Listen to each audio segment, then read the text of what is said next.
But isn't that, Mallika Bhanot, the story with Uttarakhand and the story with our hill states in general? I know we're focusing particularly on Uttarakhand today, but you know what Professor Sondrial has just said, I think sums it up. Are these surveys being conducted? Is the viability of projects like Char Dham across hill states being actually studied from an ecological point of view? So very importantly, what you have to understand is that there are a lot of studies, there are a lot of alarms that the environmentalists keep raising, but nobody is listening. They keep going back to it. Today we have Dr. Ravi Chopra amongst us. In 2013, when the disaster happened, there was a Supreme Court panel set up. He was heading that. He said that, look, put an early warning system, because right now we are in climate insurgency sort of a mode. So put an early warning system so that these flash floods do not take more lives.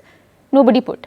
What happened was that in 2021, when there is a Rishi Ganga flash flood, 200 people, I mean, right now we are talking about these 41 alive people who are stuck in the tunnel, but 200 people working on the tunnel of Tapovan Vishnu Gad, they were just dumped, they were buried under the debris. Yeah. I mean, that is like literally, you see those videos that people are standing on the barrage waiting for their death to come, and they're swept away by tides. Then secondly, we talk about this Char Dham Pariyojana. Now, you would be surprised that Char Dham Pariyojana is a road widening project of 900 kilometers. I have been repeatedly, all of us, in fact, the court case has also had this major standing that this 900 kilometer long project was cut into 53 small bits, each less than 100 kilometers, so that an environment impact assessment is bypassed, so that the project can be implemented in a smaller duration of time. Well, the environment impact assessment is one of the primary studies that you have to do, especially in such a fragile zone that you're working. Then obviously this was to happen. It was just about when, first of all.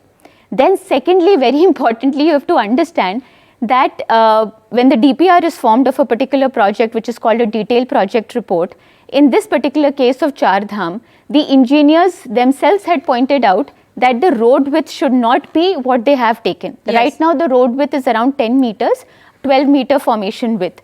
So they had suggested that the road width should be a little lesser, because if the road width is lesser, then the cutting which is required will also be less. Okay. The engineers had recommended that was totally ignored.